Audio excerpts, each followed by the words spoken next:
Welcome back, focused learners. So glad you're here for another deep dive. Today's explainer is going to impartially break down a truly fascinating lecture that tackles something pretty much all of us go through: navigating life transitions and understanding the hidden societal structures operating all around us. I mean, if you've ever felt like the rules of the game just suddenly changed once you hit midlife, or you've wondered why success sometimes feels literally impossible to maintain, well, the source material we're unpacking today offers a highly unique, deeply philosophical framework to answer exactly that. So get ready, because we're going to look at some wildly compelling ideas about our roles in the world, the mentors we actually need, and the hidden mechanics behind social mobility. I want to hook you right away with this profound question posed by our source material. Why do relationships in society actually become harder as we age? It's kind of a paradox, right? You'd naturally think that with decades of life experience under your belt, interacting with spouses, friends, and coworkers would just become effortless. Yet the speaker points out that so many adults hit this massive wall of frustration. People get married and end up completely lost on how to actually live together harmoniously. Or they enter the workplace and find themselves just totally overwhelmed by friction and burnout. And the lecturer asserts that this isn't just bad luck, it's actually a systemic failure. Okay, let's dive into this and map out exactly how the speaker unpacks this problem. We're going to take 5 logical steps through this unique sociological framework. First, the society-parent role. Second, knowledge versus social education. Third, the 4 life guides. Fourth, navigating social tiers. And finally, the power of gratitude. Let's kick things off with Section 1, the society-parent role, and explore a brand new societal purpose. To really understand the urgency behind this framework, you've got to look at this number: 0. The speaker outlines an incredibly urgent goal for society, targeting 0 suicides by the year 2030. According to the lecture, achieving this monumental goal is completely impossible if adults just keep living the way they currently do. To heal society and eradicate this level of despair, adults absolutely must step up and adopt a brand new, highly active societal role. And that role is defined as the society parent. In this framework, the argument is that as we move into the future, basic repetitive labor is inevitably going to be handled by robots and automation, right? So therefore, adults must transition away from robotic labor.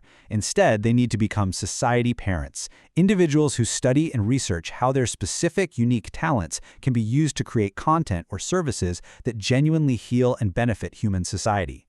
You aren't just working for a paycheck anymore, you're actively researching how to make the world better for the next generation.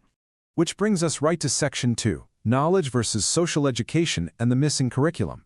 The core thesis of the lecture's diagnosis sets up a stark contrast between knowledge and social education. The speaker argues that what we received in school from our teachers was strictly knowledge, the absorption of facts, math, science, the whole shebang. But on the flip side, we have social education. And this is the practical wisdom of how to actually interact with people, how to treat a partner, how to handle a colleague, and how to navigate complex human energy. The source states bluntly that humanity has never actually received social education. We were handed immense factual knowledge, but left completely unequipped for the realities of complex human relationships. And that right there is why so many highly educated people feel entirely lost in their personal and professional lives. Let's move along to Section 3, the 4 life guides and the mentorship chronology. So the framework lays out this very strict 4-step mentorship ladder. Step 1 is the teacher you meet in school who imparts that factual knowledge we just talked about. Once you enter early society, you move to Step 2, where you need a mentor who has a bit more experience and helps you navigate basic social integration. But here's where it gets really interesting. As you try to build real power, maybe you're starting a business or leading an organization, a mentor just isn't enough anymore. You need Step 3, a strategist who possesses special abilities to ruthlessly build your foundation. And finally, Step 4, to maintain ultimate, lasting success, you must find a master. The speaker insists that confusing these roles is basically a recipe for disaster. To make that strategy step incredibly concrete, the speaker uses a fantastic historical analogy: the relationship between the legendary ancient Chinese figures, Zhuge Liang and Liu Bei. So, Liu Bei was the leader, but he started with absolutely nothing. Zhuge Liang acted as his absolute strategist. According to the source, a true strategist uses their intense, almost superhuman abilities to ruthlessly clear obstacles and eliminate threats, paving the way for their leader to build a nation or a massive enterprise. Essentially, the strategist builds the raw power. But, and this is absolutely crucial, you have to understand the limits of that power. The speaker points out that despite having the brilliant strategist Zhuge Liang, Liu Bei's kingdom ultimately collapsed. Why? Well, because the framework dictates that a strategist can only build the kingdom. Once this success is actually achieved, the leader has to graduate from the strategist and find a master, a true societal guide who teaches them how to use that massive power to benefit the people and make the success shine brightly. Because Liu Bei never found a master, his ultimate success just couldn't be maintained. It's a really fascinating lens on the limits of pure strategic power. And that flows perfectly into Section 4, navigating social tiers and their energetic levels. Now, what's really fascinating here is how the speaker breaks these societal tiers down. It's not about your value as a human being. Actually, it's entirely about energetic responsibility. The first grade, that upper tier, consists of national or corporate leaders who hold massive energy and influence. The second grade represents the middle tier, the managers and operators. And the third grade is the lower tier, the bedrock foundation of society. The lecture asserts that having absolute self-awareness of your current tier is absolutely vital for survival. If you're in the third tier, you must fulfill third-tier duties. If you pretend you're in the first tier when you're not, the system will energetically correct you. And the speaker actually spends a huge amount of time detailing the mechanics of why people fall down these tiers.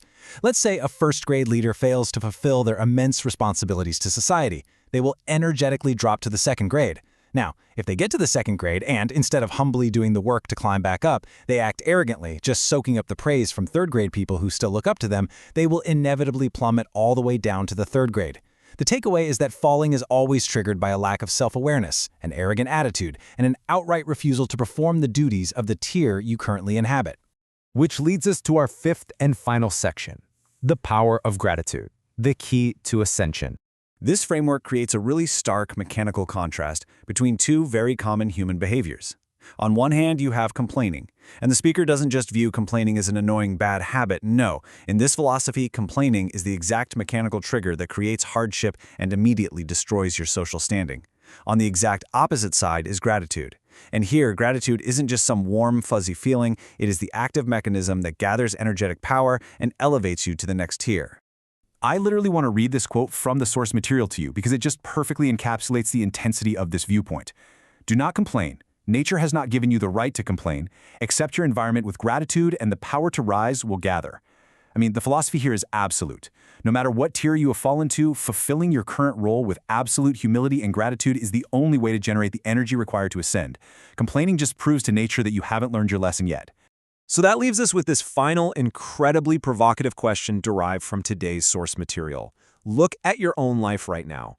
Are you accepting your current tier, whatever it may be, with genuine gratitude to gather the power to rise? Or are you just complaining your way further down the ladder? It's definitely a challenging perspective on personal responsibility and societal structure, and I really hope exploring these frameworks gave you a brand new lens to view your daily interactions. Thank you so much for joining me on this explainer. Keep learning, stay focused, and I'll catch you on the next one.